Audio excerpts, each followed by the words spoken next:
Welcome to my unboxing and first look at the Zotac Zbox Plus ID80. This is a creatively color scheme. See the blue ring for the Intel Atom processor inside versus the green ring on the AD04, which is over there, which has an AMD EPU inside. So this is an Atom as well as GeForce Ion solution, which is very similar otherwise to the other mini PC. So what we're going to do is on my NCIX comm channel, we're going to take these guys head to head and find out which one performs the best. But for now, I still have to do the unboxing of this. So there's a bunch of stuff on the outside of the box, which we're basically not going to concern ourselves with too much other than the specs. So it uses an Intel Atom D2700, so this is a new generation dual core at 2.13 gigahertz with an Intel NM10 Express chipset. So that means this is an older class GPU, a GT520 with 512 megs of dedicated DDR3 memory. It's using 2 gigs of RAM and a 320 gig hard drive, although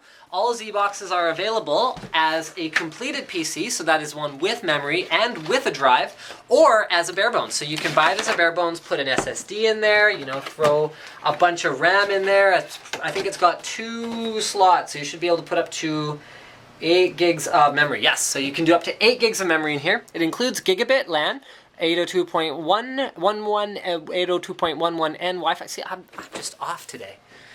Bluetooth 3.0. SD card reader, onboard 8-channel digital audio with stereo analog audio out, and the rest of this is stuff that we will pretty much cover when we open it up. So inside we find some manuals and accessories and driver discs and warranty terms, which is 2 years in 1 year in the Americas, 2 years in the EU, I believe that's by law. Driver installation DVD, which you're going to want to not use and download the latest off the Zotac or other manufacturer website.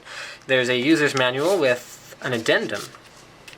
For best compatibility, please use only the eSATA or USB 2.0 ports as the OS installation source. They are right.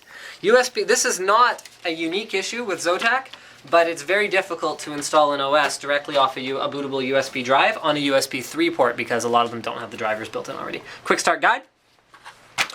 Moving along, we have a power adapter with the other piece of said power adapter. There's the DC converter. Go ahead and throw that guy back in there. On the other side, we find a pretty wicked media remote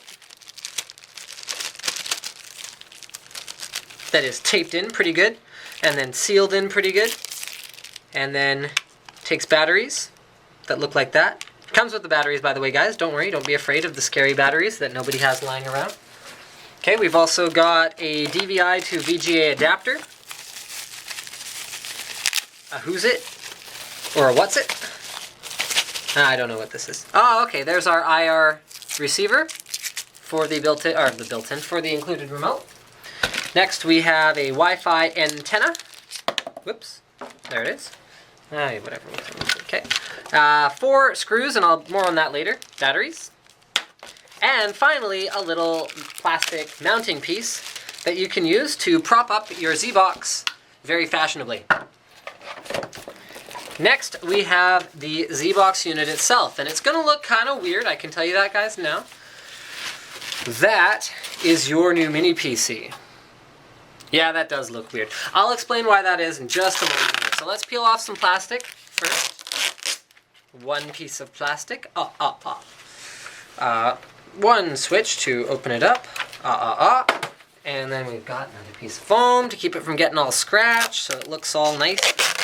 Slick when you get it. Okay, and that is what the PC actually looks like. So this piece, you use those 4 included screws, and you can actually VESA mount your Zbox onto the back of a compatible TV or monitor. So it includes a couple of different spacings. You just go ahead and you see this piece right here. You line that up with this right here, just like that. You clip her in, and you're done. Hopefully you've already screwed the mounting clip to the back of the TV, otherwise you're going to have no way to screw it in. You're going to take your hand off and the whole thing's going to fall down. But as long as you do that first and then clip it in, then you should be okay. let's have a look at what we've got in terms of I/O. So we've got our power button, as well as activity LEDs for wireless LAN, as well as the drive, front USB 2, front SD card reader, front microphone, as well as front headphones. On the top, we have another USB 2.0 port. That's a handy place for that. We have an exhaust vent right here at the top of the unit. Remember, guys, heat does typically rise, so that is a good place for that as well. And intakes on the bottom. Once again, heat rises, etc., and that is a good place for those as well. One of the things you'll probably notice as I show you, if you don't notice while I show you, then you're not doing very well here, is we can go ahead and clip this in just like that. It sticks and your Zbox sits like that. Alternately, mounting wise, you can use these rubber feet right there to go ahead and take that and put it like right there just like that. And that is the other way of mounting the Zbox. Right, so the bottom we're done. Oh yeah, here's the screws. So here's to take it apart.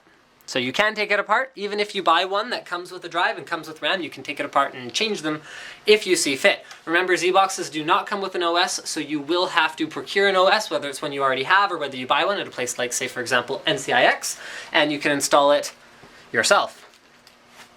Or you could pay a technician to do it, but I would recommend installing yourself. It's not that hard. And I'm gonna try and put this Wi-Fi antenna on here. I'm trying here. There we go. Bam. And there we go. We've also got two USB 3.0 super speed ports on the back, two more USB 2.0 ports, so that is a total of 6 USB ports, 1 gigabit Ethernet, DVI, HDMI, optical audio out, and power in. So that is a pretty full complement of... Oh, okay. Cooling fan. So there is the cooling fan for the actual where the bulk of the processing is going on inside. So you've got your intake here, you've got an intake here, and then the exhaust is going to be predominantly up here. So I think that pretty much covers it, guys. Stay tuned and don't forget to subscribe to my NCIX.com channel as well, so you can see our roundup, our shootout, our ultimate battle royale of the somewhat less than Titans, the mini PCs.